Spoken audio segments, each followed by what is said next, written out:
నమస్కారం. నా పేరు శ్రీరామ్ శర్మ. తెలంగాణ హైకోర్టులో 47 సంవత్సరాల అనంత్ నాగేశ్వరరావు అనే అడ్వకేటు హార్ట్ అటాక్తో చనిపోవడం జరిగింది. సదరు అడ్వకేటు అనంత్ నాగేశ్వరరావు గారు గురువారం మధ్యాహ్నం కోర్ట్ హాల్ నెంబర్ 21 దగ్గర పడిపోయి చనిపోవడం జరిగింది. అక్కడున్న తోటి అడ్వకేట్లు చాలా ప్రయత్నాలు చేశారు అతన్ని బ్రతికించడానికి, కానీ లాభం లేకపోయింది.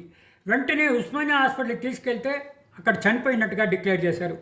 అనంత నాగేశ్వరరావు గారు 2006లో బార్ కౌన్సిల్లో ఎన్రోల్ అయ్యారు అడ్వకేట్గా. అతను బీఆర్ఎస్ గవర్నమెంట్లో 18 నెలలు గవర్నమెంట్ ప్లీడర్ ఫర్ రెవెన్యూగా పనిచేశారు.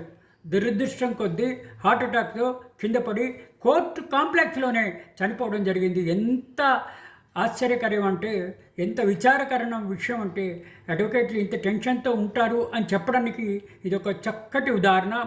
కాబట్టి అడ్వకేట్లు మనందరం కూడా ఇట్లా ప్రాబ్లం కాకుండా ఎక్కడికక్కడ కాపాడుకుంటూ రావాలి ఆరోగ్యం, లేకపోతే ఇదే విధంగా మనం ఫేస్ చేయాల్సి ఉంటుంది అని అందరూ అనుకుంటున్నారు.